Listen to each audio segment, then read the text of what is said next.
Welcome to our event today, hosted by the Youth Research Institute. It's titled Harmony for the Mind, Music as a Prescription for Mental Health. And the reason being, we have our esteemed guest starting off our session today, Angelica Postu. She is the president of the Romanian Music Therapy Association. She is also a music therapist at Charité University Clinic in Berlin and an ethnographic music researcher. And again, like I said, she will be starting off our session today with her presentation.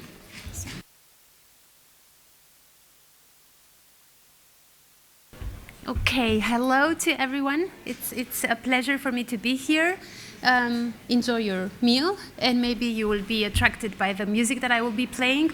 I will take you on a journey from what actually music means to all of us. When does it start? When do we actually start perceiving music? When do we use it intentionally, and when do we need support to use it intentionally in case of music therapy? And also what has happened with the music consumption in the last couple of years. But let's take a look at the first moment where we show reactions to music with the following video. Hi girls! It's August 6th. Is that right? Yeah. August 6th, 2012. Daddy's gonna play them a little song while they're eating their peas. You guys ready?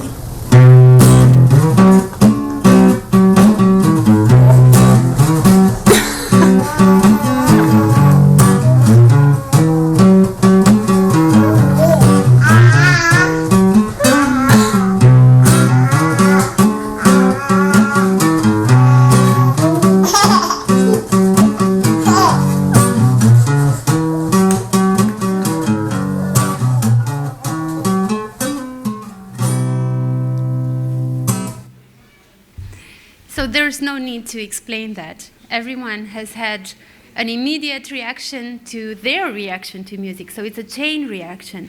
And first, we believe that music stimulates only the auditory nerves, but before language is developed, it stimulates everything that has to do with the body and with the perceptors, with the vision. So they have eye contact. They have the need to come in contact because they listen to the music. But actually, if I would play this again, you would see that the little girl on the right side starts moving her hand because she saw the guitar. So music also has an anticipatory effect on us, because I know that sound will come because I saw the guitar. So everything that happens in the brain is that music has an impact on all the sides of the brain, in hippocampus, in the auditory context, and in the motoric context, and so on. So it's very, very impressive what happens. And basically, there's no other stimulus that can have an impact on us so quickly and so direct as music. There is nothing else around us that has an impact as music does.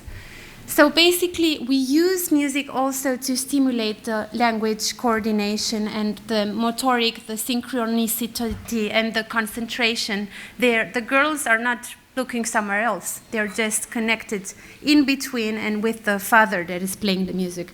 So it improves our well-being, and we are relaxed, we are connected, and we are happy. We are happy without having to say that we are happy. We don't need to, we just feel it, it's everywhere. But taking a look back, now we will go many, many centuries before, and we will see what happened with the instruments development. And the oldest instruments that have been found is the flute made out of vulture's wing bone, and it's at least 40,000 years. So researchers consider the existence of instruments as a clear marker of advanced society.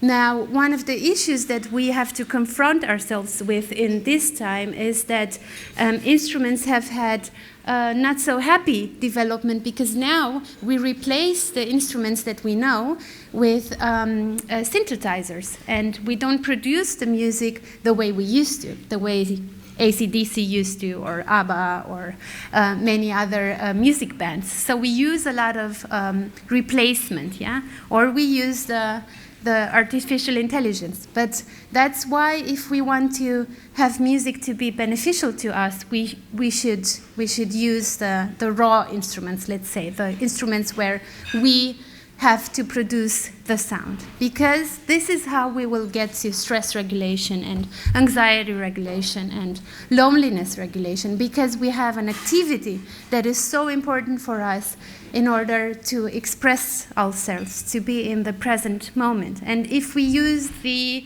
artificial intelligence, then we will not be part of the process. We will not be part in the creative process, yes? It will be more mechanical.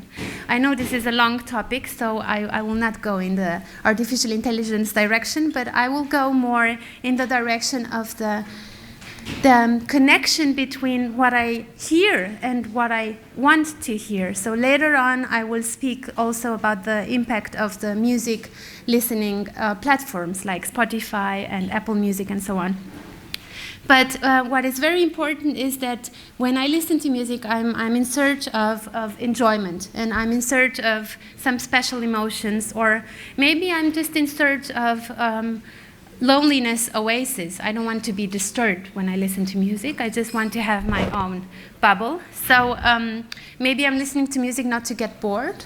There are some new studies showing that for studying, it's very important that we listen only to instrumental music and not with words, because that will just disrupt us from understanding what we are reading. But if I'm on my own, I can decide which music I can listen to, and also how loud or slow or soft and so on. So I don't know how many of you have seen this movie, but it made me think of the importance of me choosing the music that I listen to. So it doesn't matter. I just need to be able to choose it and to decide, you know, to anticipate the effect that music will have on me. But I would like you to think about a question. And do you think that if we listen to sad music, is it a wrong thing to listen to sad music? It's not a wrong thing. No, not at all. Actually, on the contrary. So here I have an example of music. I hope you can listen to it. When I was young, I never needed anyone, and making love was just fun. Those days are gone. Okay. So also here, I don't need to explain that the music is sad, but if we would listen to it until the end in a very quiet space, there will be things happening in the body, like stimulation of the release of comforting hormones like prolactin, or happiness hormones like dopamine. And this happens because the music that is sad is able to hug, so to say, my emotions. It's an external source that is able to understand how I feel and what's going on inside of me. So this is the connection and feeling connected with something. So I don't need to talk about my feelings and what is going on, but the music is taking this role of understanding how I feel. And it is said that while we listen to music, there is 72 different emotions going on. 72 different emotions, that's a lot. But the most common ones are sadness, love, joy, loneliness, and sorrow. So you will see that actually it's the sadness winning in these emotions, because we are looking for this comfort zone, yes? Now the question is, do you think that everyone is able to react to music the same that the majority does? Or are there maybe people who are not able to react to music the way we know it? And that's true, because there is a sort of concept that is called anhedonia. And it's a neurological condition that's stops people from understanding music and enjoying it. That's about 5% of the population. I wouldn't give up on them because we can still work with them with sensoric, yes, so with rhythm. So if I don't have any reaction to sound, maybe think about children with autism that are not able to perceive the sound, but they are able to perceive the rhythm. And with that, I can get them closer to the emotion. So I guess that anhedonia is one of the principles, and also there is another one which is called amusia. So I'm not able to distinguish tone differences. It's not that I don't enjoy it, but I'm not able to distinguish in my hearing what's going on there. So you see, I'm getting in the direction of health, and I'm getting in the direction of health and of emotions. I already mentioned the 5 emotions that are very commonly seen and found in the studies about the music. And it's very interesting that if we look at health and emotion in a parallel comparison, we will see that the health involves everything that has to do with the body and the mind. And we say that, or the definition, it says that being healthy doesn't really mean not being sick, but it means having everything working at once. The problem is that it's very difficult in this society to have everything functioning at once. So if we are healthy physically, we will have emotional problems and so on. So it's very hard to find the balance of having everything working at the same time. But luckily, the direction of the evolution of therapies has found connections between what the society is offering in cultural offers and how we can transform them in interventions. So in music, the intervention would be music therapy, and health would be music and medicine, which is a very singular concept, and it shouldn't be confused with music therapy. So music and medicine is different than music therapy. I will explain immediately why. And well-being is more in the direction of taking care of myself. So I need to take care of myself, and the question is how do I do that? But I mentioned therapy, and I want you to understand that therapy means healing, and therapy doesn't mean just medicines, so like drugs and things that the doctor prescribes, but also therapy, healing in the sense of using arts and culture for healing. And this is a very, very new concept that has developed in the last years, and I will talk to you about what has happened because the World Health Organization has commissioned some studies on that, and now we are almost at the moment where we can say we can prescribe music as an intervention for healing. Again, music, we know what music is. I don't know how many of you know what music therapy is, but very simply explained, music therapy is when I intentionally use music to come in contact with someone. So music therapy is not when you listen to music at home and you feel well. But it's when you listen it with a specialized therapist and you come in a relationship. And this relationship will develop because you will have a conversation with the therapist, and you will talk about the feelings that arise in the music that you have played or that you have listened to receptively. And music therapy is either in a group or in individual sessions. So I work in a psychiatry hospital, and I work on a locked yard, so the patients that come to us are not allowed to go outside because it is considered that they are either a danger to themselves or to the society. So until they get better, they have lots of therapies going on, like art therapies and music and movement and ergotherapy, so like occupational therapy, which, you know, I think you know what it means, like working with the hands and being very creative. But I have to say that the tendency is more towards music because it's the therapy where they feel the least observed and analyzed, you know, because they can listen to any kind of music and they will not be judged, and they will not be, everyone has the right to listen to their own music, because if it has an influence on their mood, then it's fine. It doesn't matter if you like Madonna and if you like AC/DC. It's fine. It's important that it is your taste. So in music therapy, we explore the patients with a process which is called musical anamnesis. And I'm trying to find out what is their music direction, because there is no right or wrong in the music that they listen to. And this would be an example.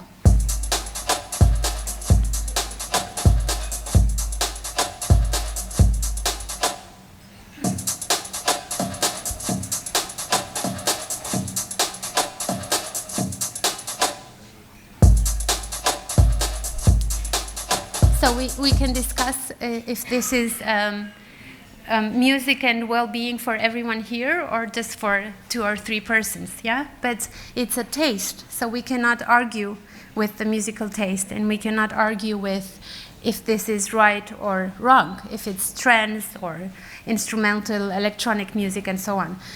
So we facilitate, and I work in my music a lot with the music streaming platforms, because it's very easy to get to the patient in a very quick manner.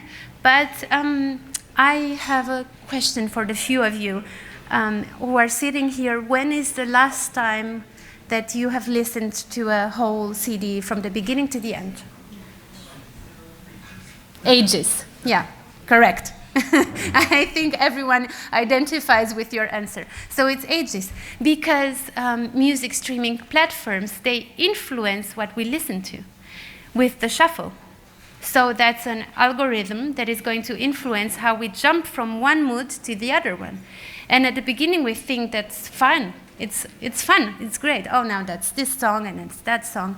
But we lose the power of connectedness and of meaning, because every CD and every single that an artist is bringing up has a meaning, has a story. So if I'm not going to use that, then I'm going to jump from one mood to the other one, and I will not be in the well-being state. This will not be a process. So with this evolution of musical streaming platforms, studies show that we have lost this feeling of psychological ownership. And I'm sure you all remember when you bought your first CD with a favorite artist. And if you would see it again, you would have many memories connected with this, yes? So your first CD, I was a big fan of Linkin Park. And I will never remember when I got this first CD with Linkin Park. It was the best thing of my life, you know? So that was the psychological, emotional ownership. It's not that it's very valuable in terms of money, but it has an emotional value, which we have lost with Spotify, because if I lose my phone, then everything is lost, and it's fine, I will get a new one. So I will replace the meaning, you know, I will replace the meaning of having that. But let's go back a little bit to well-being, and how can I try to achieve that? And of course, maybe one way is trying to listen to a CD from the beginning till the end, just once. There's still time this year, so I'm sure you can try to do that once. But it's because achieving well-being or wellness or flourishing health, as I heard the meaning is being translated in different language. What is well-being? Is a health that is flourishing. It's just ongoing health. It means that I have a global well-being, what I think, how I feel, how the environment is. And you know how people say, you have headaches because you're not feeling well inside, you're tensioned. Yeah? So it has an impact. Everything that I think has an impact on my body. So I need to understand what actually well-being means. And I think the most important way of understanding what well-being is and why do we need music for that is when we don't have it. When the well-being is missing, we start questioning ourselves what happened. And I think we all did that when the pandemic came. And that's when we started realizing again, what do we actually need for the well-being? Is it social connection? Is it meeting with friends? Is it going on? Or is it mainly freedom? Is it well-being? Does it mean freedom? Does it mean that I need to feel free to do whatever I want? So I want freedom means being able to be creative. So that's what people did. They started connecting without being together, but with social distancing, and at balconies and through videos they started recording. So we reinvented ourselves in order to be able to come together and to re-establish this well-being. So this is the role of music, which is so central, of bringing us together. So that's how we rediscovered what it actually means, that we know what the roles of music are, and one of them is meaning of life. And it doesn't really have to be in a therapeutical setting. It can happen anywhere.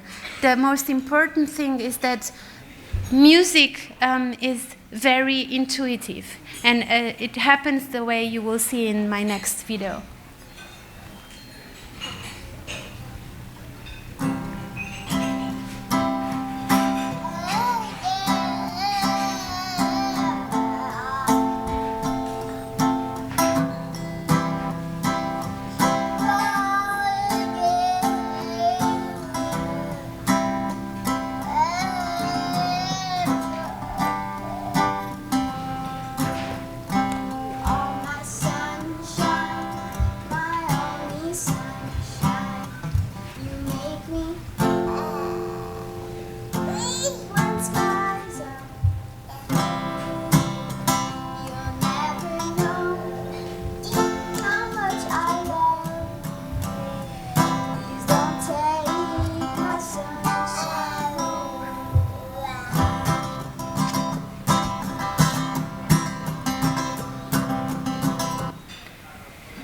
So also here we could start analyzing what happened in this relationship. Is this therapy?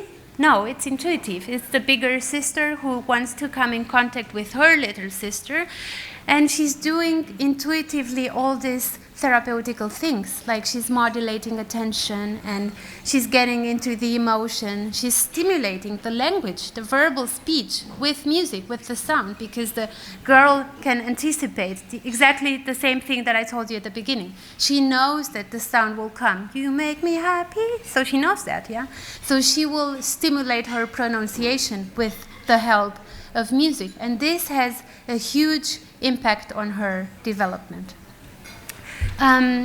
I will go towards the end of my presentation with some facts from the creative therapies studies, which have a huge impact on what is going on right now in the world. And it's very cheap. I think that's the most important thing, because we need to convince the world around us that there is need of creative therapies. So that's maybe one of the most important aspects, because everyone is working on optimizing and, you know, saving money, reducing costs, and so on. But that's a very important aspect, that it has low costs. And the most important aspect that creative therapies have is the fact that there is preventive.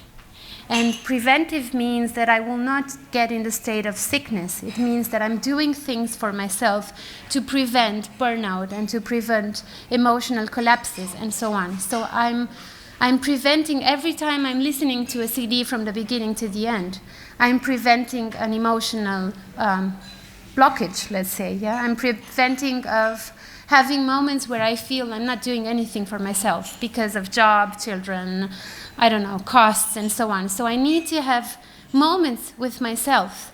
And this is literally also what studies show, that cultural activities have very positive outcomes. And we know also from the times of COVID that people have started searching for cultural activities more and more. And in contrary to what we might have thought, people started listening to more classical music than before. And there has been a study with on youth students, and there's 11% increase of reaching out to classical music. And it's funny, and I laughed because I saw that they are listening to this playlist like classical piano and Mozart for everyone. But that's great. That's reaching out for knowledge. I want to know how this music sounds, and I need it for myself. I need it to calm down and to be at a moment with myself. And maybe I have a mood of depression, and I need this music to accompany me, as I told you before with the sad music. Now, a very important report has been officially released by several associations working in Europe, and it has been commissioned by the European Commission in the project Creative Europe. And it shows which artistic intervention can be used. And I'm very happy that music is number one because it's my job, so it's very happy for me. But it shows how many different art directions can be used with the meaning of having a cultural intervention for the health. And this has encouraged me to develop a project at the hospital where I work, which is called concert therapy. And I go with Alzheimer patients to the Philharmonie in Berlin. So we go every 2 months, between 8 and 10 patients, and we visit a concert. And even though they are not in the cognitive functionality of realizing what's going on there, they recognize the sound. So I was telling this story before, that one of the patients who is almost 90, I told her several times we are going to listen to the Tchaikovsky violin concert. And I'm not sure she got it, but when the music started, she looked at me and she said, "Oh, I know this music." So she was overjoyed because she recognized the music that has being played there. So it's about this moment where you're just normal. You're not sick anymore when you listen to this music. You're normal. You're part of the society.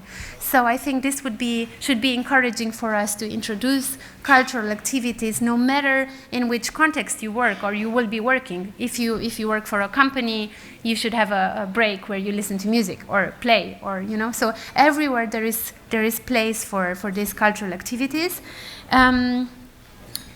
I think this is an example. Yes, just listen to this, and then I will tell you what it is.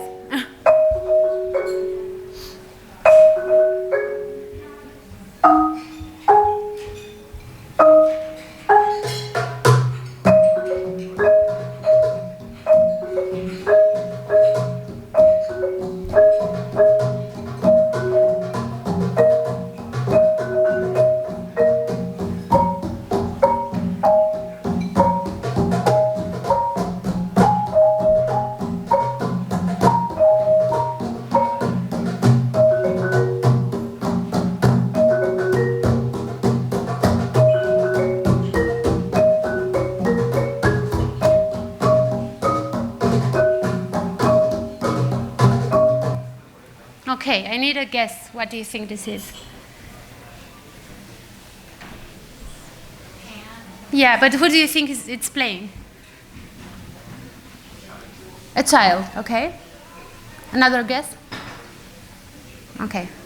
It's patients from the psychiatry yard. So people with very acute psychotic elements in their disease. So they were normal in this moment. So they started becoming creative because the room has offered them this atmosphere, this space to refine creativity. And this is a step to healing, to becoming better, right? And this means also that I'm intentionally using the music because there's so many things that I can do with music in my life, and I want you to think about it. I mean, I don't know, even those who are eating, I don't know which roles music plays in your life, but start rethinking at the way you listen to music and be grateful for it, because it's so important to know that music is so important in our lives, and we take it for granted. It's like this elevator music, it's just there. You go in the elevator and you listen to this semi-jazz going on. So just give it more space in your life and it will be so beneficial. You know, at the hospital we write lyrics, we do hip hop, we improvise, I play for the patients. So there's a huge world of possibilities there, and it's so important. And I will also give you a recommendation.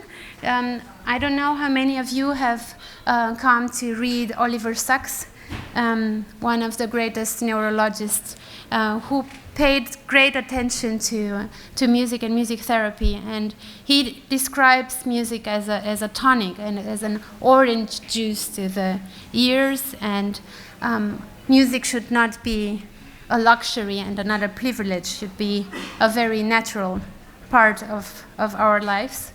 And I know everyone is still eating on that side, but maybe we do a 2-minute experiment where you close your eyes and you listen to this part of music, and then I will thank you very much for your attention.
Thank you very much.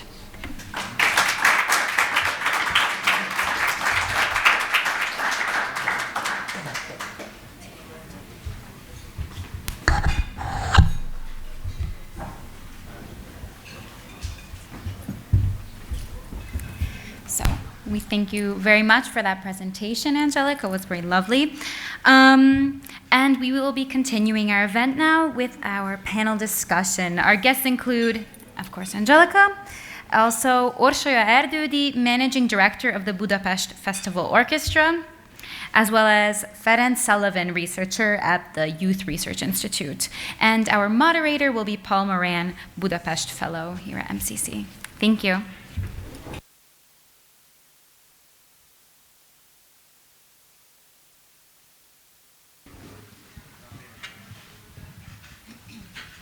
Okay, thank you so much, Angelica. That was a wonderful presentation. I really learned a lot. So I will ask the three of you some questions, and maybe we can go in order this way, perhaps? Okay. So the first question is, music has changed a lot since the beginning. When it wasn't playing everywhere, on the radio, in the shopping center, on the phone when you switched it on, when you couldn't take it with you and have instant access to all the recorded music in the world, or enjoy it from multiple sources at once at festivals and music channels. But has anything changed in the way people relate to music? Do they feel differently? Do they relate to music differently than they used to? Do you have an opinion? Thank you very much. Um, I think the habits changed a lot because the world became much more noisy, and we hear music and different sounds everywhere, and noise. And I think we have to find a moment when we concentrate on music, because traveling by bus, by train, we hear some tunes of music, and when we are going in a shopping mall, there is music. But I think it has. It is a different experience concentrating on music. I mean, also hearing Spotify or sitting in a concert, and it has, I assume, different influence on the body, on the brain, when we are concentrating on music, or when we just hear music as a noise. Should I continue? Yes. I think that the world has changed, but not our reaction to music, because we are the ones who developed the instruments, and we are the ones who were in search of creating sound. And if you look at the first instruments people have made out of wood and nothing, they started making drums and all sort of instruments. So yes, definitely our reaction has changed, and how our understanding of our own feelings. And I often go to concerts in the Philharmonie, and I remember how it felt on the other side, playing on the piano with my emotions. But being in public, what I noticed is that people have difficulties with being with themselves and with these emotions that music arises, and I feel that they are not at ease. You know, there's something very emotional, like Mahler Fifth Adagietto, and they are just overwhelmed of this emotion. So I think there is a lot of luggage, emotional luggage, that we need to deal with, and that's why I think we should take more time in realizing what happens with myself, and we should look a little bit at awareness strategies. And I know that the society speaks very, very much about well-being and meditation and so on, but just take a moment with yourself and see, what is this music doing to myself and why? I think I'll take this opportunity to share some brief findings of our research related to classical music.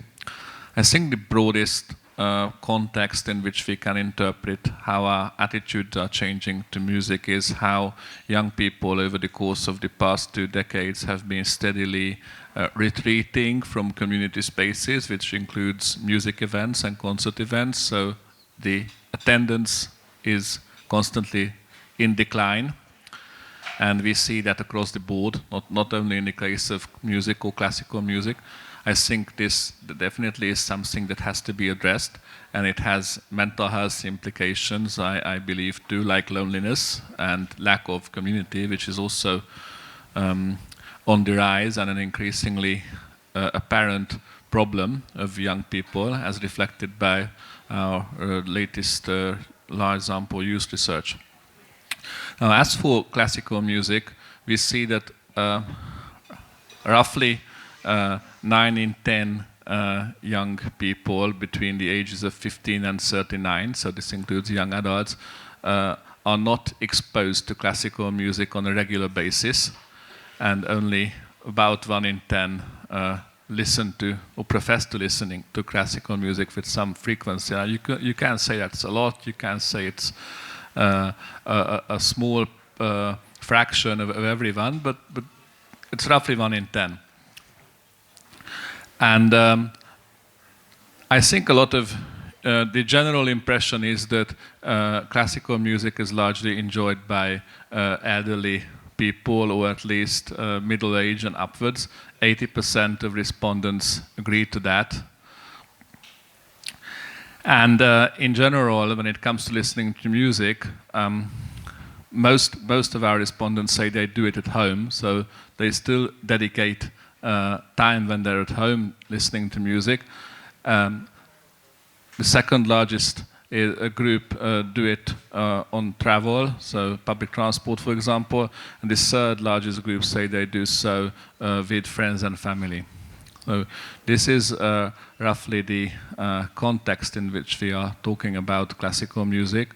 But I mean, I think to enjoy classical music, one has to appreciate the sense of historical perspective, because we're talking about pieces that were composed, in many cases, hundreds of years ago, by people who lived in very different cultures and very different social contexts than we do now. And I think that's also something that has been falling behind among young people. They don't seem to, in many cases, they seem to lack the ability to place themselves on the historical timeline and to have an understanding of what their predecessors or what other representatives of European culture were up to 200-300 of years ago. So I think that's definitely relevant. And also one last finding I'm going to share with you is that the fraction of all young people who do listen to classical music in most cases don't do so because of its artistic value or because of classical music's ability to evoke deep emotions, which what Angelica you talked about a lot, and which I think is definitely unique to classical music. I don't think pop music is suitable for that. So the majority who do listen to classical music do it to help them fall asleep, and to relax and to wind down, and not to enjoy it artistically. But that will become a memory, so that's great. And when I will have trouble sleeping, I will know what to do. So I'm staying on the positive side, thinking that every search for classical music is it's like something that I could hold on to and say, what can I do more for this youth to attract them in this direction? And if I think it's our duty to interfere and to do so many projects to attract young people to classical music, because otherwise we will not have, later on, we will not have those elderly people visiting and going to the Philharmonic, to the concerts. So in 20 years there will be no more public. So we need to see if we can organize concerts with the orchestra, to prepare youth for going to bed. So to put pillows on the floor and do this well-being concerts as they are done now at Carnegie Hall, for example. Yeah, we do that. So I'm absolutely optimistic because classical music was always more a concert form or style for elderly people. But it's important to invite young people that they hear at least from time to time classical music. And we have a concert format called Midnight Music. Concert which started 11:30 in the night, and we offer or we suggest this concert format to young people between 18 and 35, and we only advertise the concert via Facebook, and it is sold out in 2 days or 3 days. We have pillows, these big beanbag pillows in the audience, so they can sit or lay, they can even fall asleep, they can bring a glass of wine or beer in the concert hall, and it is a 60-70 minute concert, and the conductor is telling stories about music. And the last time, 2 weeks ago, we played the third Second Symphony by Rachmaninoff, and Ivan told about film music. It was the origin of the soundtracks, and then he told a film, what actors are doing that, and they enjoyed it very much. And I think this telling stories about music, it makes the understanding also easier for young people, and they can remember after concert for that. Good. Well, I think this next question, it's been alluded to a bit already, but I would like to hear more about this. So, what business opportunities do you see in the use of classical music for therapeutical purposes? So maybe expanding into the greater public with music therapy. I would like to mention two specific stories. One, I told you that we are used to organize concerts in elderly homes, about 30 concerts in a year, with a small chamber music formats.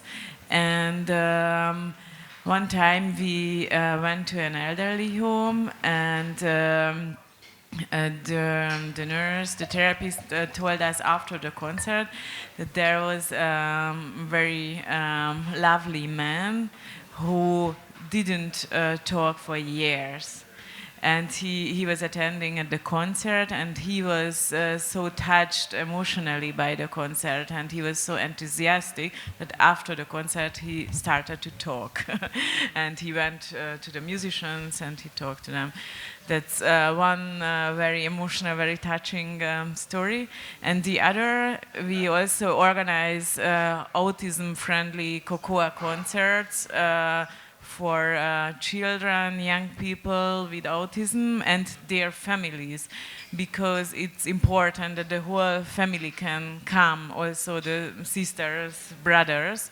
But we have special rules, which is very important for the autistic children to be prepared for the concert, to avoid very loud noises or music even.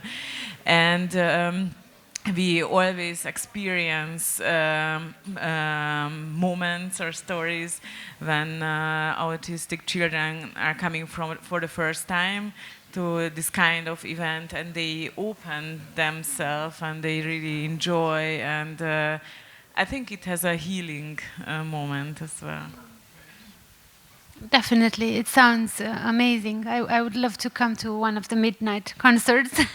But yes, I think we have multiple roles. We need to inform the public and the people we work with who is the consumer. So, and the consumer is very different. We have normal people as much as we can be normal, but we have a lot of people that need to be included. And I think we should start as early as possible. And I was recently involved in a project with a choir that, and we did an experiment concert where young mothers have come with the babies, like newly born, a couple of weeks.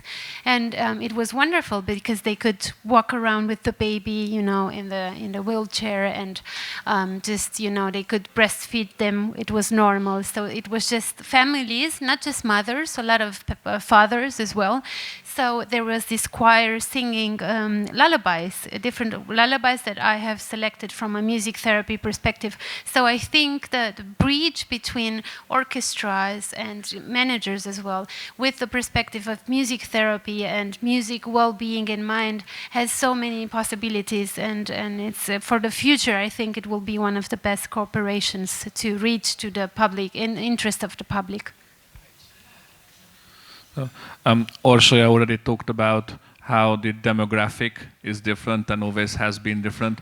But interestingly, we see that the demographic characteristics of people who profess to regularly listen to classical music is the exact opposite of those who profess to listen to music in general, at least on a daily basis or whenever they are able to, because you see that the people who listen to the most music in general are generally less educated, male, and non-urban residents.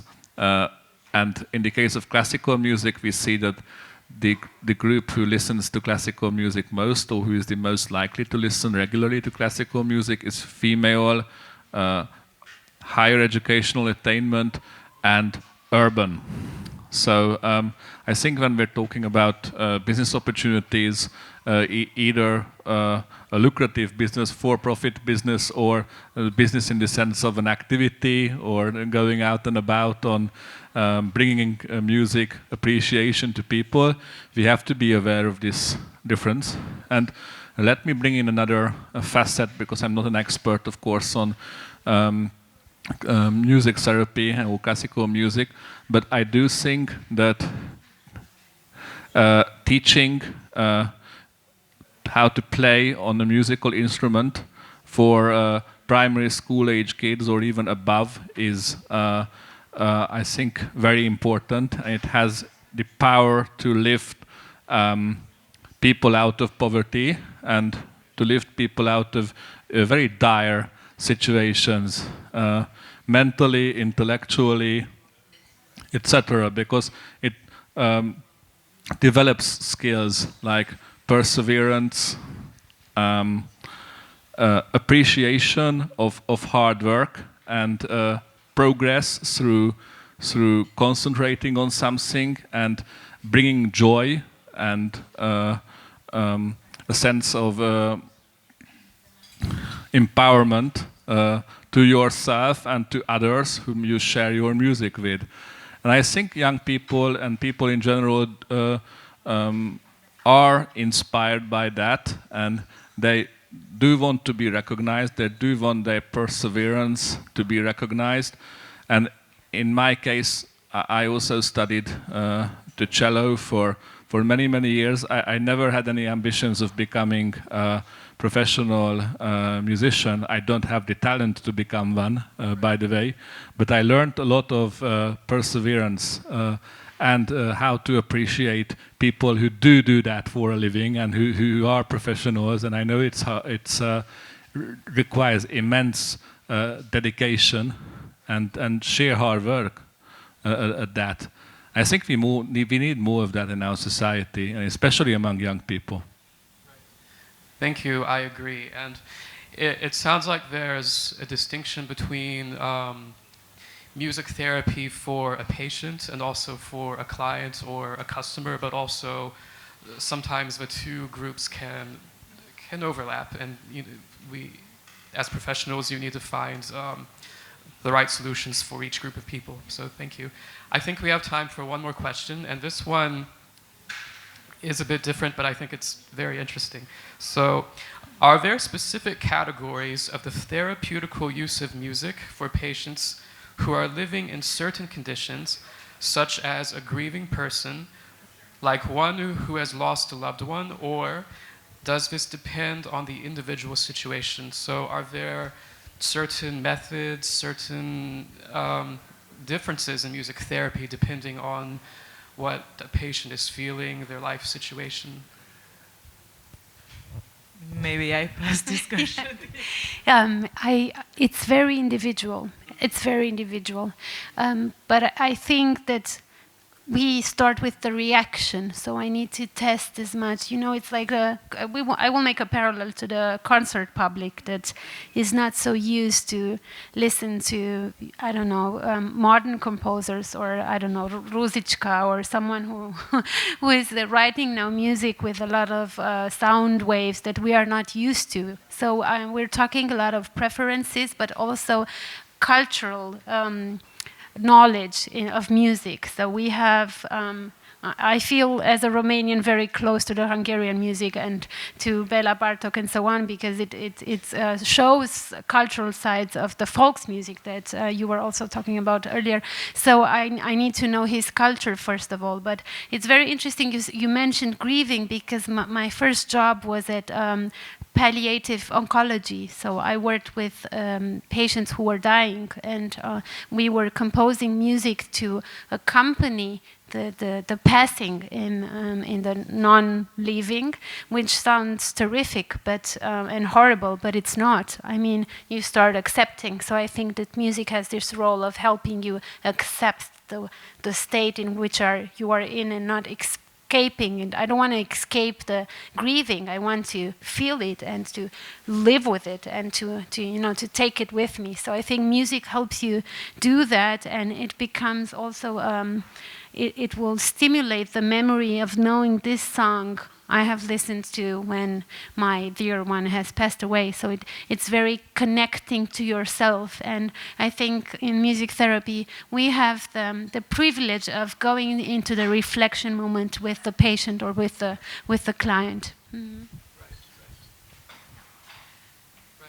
Well, maybe if the two of you, for example, maybe in your line of work, have you spoken with anyone who has who felt that a certain piece of music has had an impact on them? Or, for example, working with the orchestra, have you interacted very much with audience members who will tell you different things, relating their opinion of what they listened to, what they heard? It could be depending on their personal experiences. Have you ever had a conversation like this? Yes, I could mention the post-COVID time, when people who are the closest audience of the orchestra, we have a supporters club with about 800 people, and some of them didn't renew the membership. And of course we are calling them or writing emails, and we had a lot of personal talks with these old members, and due to COVID they lost their wife, husband, and we had very sad conversations, but many of them returned afterward because they said, oh, I won't come to the concert because I always used to come with my husband, with my wife, and this is so sad being alone. But then we invited them to concerts and they decided to come again. And they felt, I think, melancholic, sad, but also happy in a certain way because they heard melodies which they used to hear earlier together, and these melodies brought them back to the past, and so finally I think it was a good decision for them because they got some strong impact. I think I would add to that it's very important, I think, to provide people with an instrument, not in the sense of a musical instrument, but in the sense of a tool or a method or a strategy to cope with difficult life situations. Because I think in our society it has become something of a taboo to talk about the fact that life is not always picture perfect, and everyone has hard situations in their life, like grief, sorrow, the loss of a loved one, etc. And if someone is unable to cope with that because they don't have the means to do so, they don't have the strategies to cope with a situation which is clearly difficult and sad, but it's just a normal part of life, then that can lead to mental health issues. And I think we've seen that during the pandemic, as a result of the pandemic, because many young people lost loved ones, and of course many others were trapped in their homes, deprived of social contact. So I think in many cases this has resulted in lasting negative consequences on their mental health, and we see that from figures, from statistics, and from research material. For example, the US Surgeon General's advisory on which rang the alarm on the situation of mental health among young people in the US. And I think that's largely because of the lack of strategies to cope with with grief, with the loss of a loved one, and in general with a situation that puts you under a lot of distress, which is unusual, which is unparalleled in living memory, like a COVID lockdown. And I think appreciation of the spectrum of emotions and the depth of, offered by classical music is unparalleled. So I don't really recall any other alternative that can match it. So probably this would be my concluding remark, that offering young people a strategy to cope through classical music does them a great service. Thank you. I agree. I believe we have time for one more, shall we? Or shall we conclude? A concluding one, maybe, yes. One more? Brief one. Yes, okay.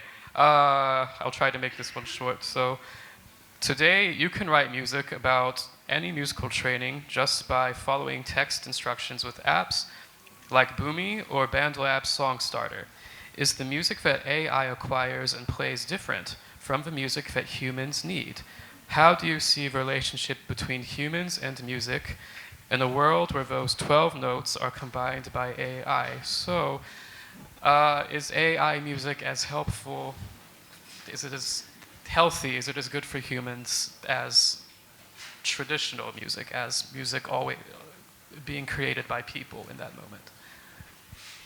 To be honest, I don't have experience with AI and music writing, and somehow our artistic director Ivan Fischer is against AI because he believes that it's much better when humans are composing music.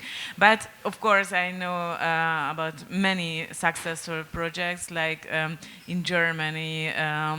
It was this Beethoven 10th Symphony project, and tomorrow I am invited to event organized by Hungarian Telecom. This will be the main topic, also music and AI. So I'm very, very curious to learn more about it. But I think not only in Hungary, but worldwide, there are a lot of talented young composers. I think, first of all, it is important to secure them possibilities to perform their compositions, and if they are working with the help of AI or if they're using it, then I'm happy about it. I'm very sensitive about this subject. I don't know is my first answer, and my second one is I'm happy I don't know, and my third one is that we created AI. But AI doesn't know me because I don't know myself in total. I don't know the profoundness and the deepness of my thoughts and my qualities. I only know them when I explore them. So if AI can help me explore them, that's a good thing. But I think the individuality will stay and will win. Well, my definition of art is that, in my view, art values the complexity of the human condition and appeals to complex human emotions and aesthetic, the way we relate to things aesthetically. So no, I don't think AI is ever going to be able to match the creation of a human mind, and I don't think the removal of the human factor is helpful at all when it comes to using music for the well-being of other people, especially. I think we have to stress the human factor, and I think we have to be clear on the distinction between computer-generated material and artwork. I don't think computer-generated sound material can be and should be considered artwork. And I think, again, the pandemic has shown that digitalization has its limits, as reflected by the PISA results. So the educational attainment and the achievements of kids have declined dramatically because of online education, or the failings of online education. And I think that should be a wake-up call to remind us that it's not possible to substitute human interaction and the human factor with artificial intelligence or digital technology. This would be my final remark on that. Well, thank you so much. It's been a great discussion. Thank you for answering the questions, and thank you for your time. Thank you. Thank you.